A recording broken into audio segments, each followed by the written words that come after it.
এই ৫টা শব্দের বাংলা মানে প্রায় সবাই জানে, তবুও এত সমস্যা কেন হয় জানো? আমরা জানি না কখন কোনটা বসাবো। আমি আজকে সেটাই শেখাতে চলেছি। স্পিক মানে হচ্ছে বলা, এটা ফর্মাল জায়গায় ব্যবহার করা হয়।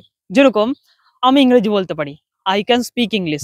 তুমি কি বাংলা বলতে পারো বা আপনি কি বাংলা বলতে পারেন? Can you speak Bengali?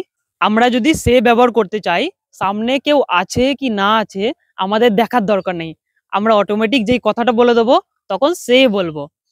My father always says don't cheat anyone. আমার বাবা সবসময় বলে কাউকে চিট করবে না, সামনে কেউ আছে কি না আছে দেখার দরকার নেই। এবং ইংরেজি বইতে অনেক এক্সাম্পল আছে। কিরকম এক্সাম্পল আছে আমি বলে দিই তাহলে।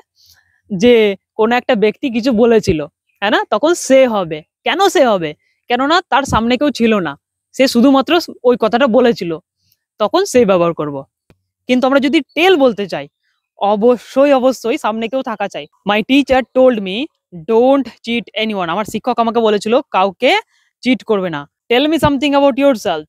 তোমার সম্পর্কে কিছু বলো বা আপনার সম্পর্কে কিছু বলুন। তো টেল এরকম ভাবে ব্যবহার করব। আক্স কখন ব্যবহার করব? যখন কিছু জিজ্ঞাসা করতে চাইবো। I asked my teacher. আমি আমার শিক্ষককে জিজ্ঞাসা করেছিলাম। কি জিজ্ঞাসা করেছিলাম? Questions about gravity. গ্র্যাভিটি সম্পর্কে কিছু প্রশ্ন। এটা হচ্ছে আস্ক, মানে কিছু জিজ্ঞাসা করা। এবং আমরা যখন কোনো কনভারসেশন করতে যাব তখন টকেরই ব্যবহার করব। এটা এখানের জন্য ফিট।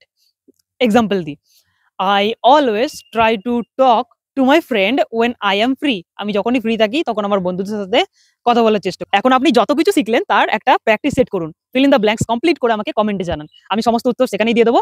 আর হোয়াটসঅ্যাপ চ্যানেলে এর সমস্ত নোটস ফ্রিতে দেওয়া হয়, তো হোয়াটসঅ্যাপ চ্যানেলে জয়েন করে যাও। টাটা।